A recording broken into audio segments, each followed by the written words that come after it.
Hello hi viewers, ఎలా ఉన్నారు అందరూ? నేనైతే చాలా బాగున్నాను. మీరందరూ ఎలా ఉన్నారు? మీరు కూడా చాలా బాగున్నారని అనుకుంటున్నాను. చాలా లాంగ్ గ్యాప్ తర్వాత నేను మళ్ళీ మీ ముందుకు ఒక చిన్న రెసిపీ తోటి మళ్ళీ చూపిస్తున్నాను. ఈ షార్ట్ వీడియో తీస్తున్నాను. నేనైతే ఈరోజు గోరుచిక్కుడుకాయ కర్రీ వండుదాం అనుకుంటున్నాను. చాలా ఎమ్మీగా టేస్టీగా ప్రిపరేషన్ చేద్దాం అనుకుంటున్నాను.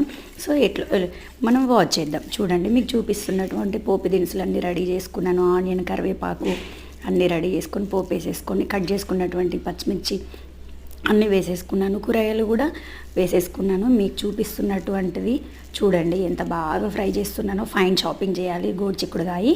సో కరివేపాకు ఎక్కువ వేసానండి. అది మన ఇంటి దగ్గర ఉండేటువంటి ఎలాంటి కెమికల్స్ లేనటువంటి కరివేపాకు కంటెంట్ ఎక్కువ తినాలి, చాలా మంచిది. నేనైతే పింక్ సాల్ట్ యూజ్ చేస్తాను.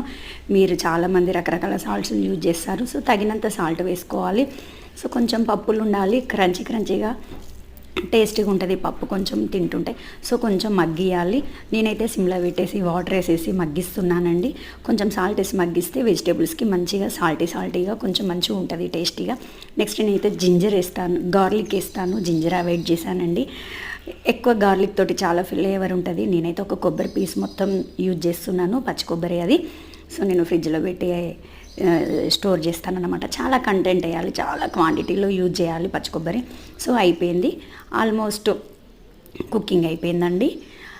చూడండి, హాఫ్ కుకింగ్ అయిపోయింది. మీకు చూపిస్తున్నా చూడండి. సో ఈ విధంగా మనమైతే ఫ్రై చేసుకున్న తర్వాత, సో ఫ్లేవర్ రావాలి అని అంటే ఫస్ట్ పోపులో వేయద్దు. ఈ విధంగా సగం మగ్గిన తర్వాత గార్లిక్ వేయాలి, కచ్చాపచ్చగా దంచుకొని. చక్కటి కమ్మనైన సువాసన వస్తుంది, సూపర్ ఉంటుంది.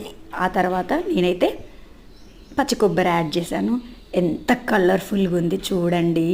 రోటీస్లో, కర్రీస్లో సూపర్ ఉంటుంది ఈ కర్రీ.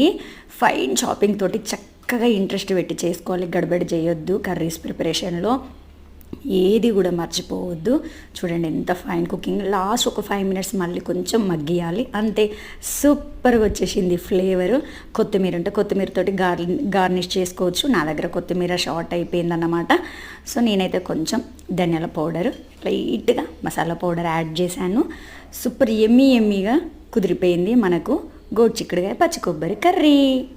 మీరు కూడా ఇలాగే ట్రై చేయండి, చాలా బాగుంటుంది. పిల్లలు పెద్దలు మంచిగా తింటారు.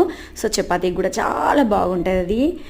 చూడండి, నేనైతే కుమ్మేస్తున్నా. వేడి అన్నం, వేడి కర్రీ, నా ఫేవరెట్ డిష్. చాలా రోజుల తర్వాత నవరాత్రులు పట్టాను. సో నాకు నోరంతా చెప్పబడ్డది. మంచి టేస్టీగా గార్లిక్ తోటి చేసుకున్నాను. Like and share and subscribe.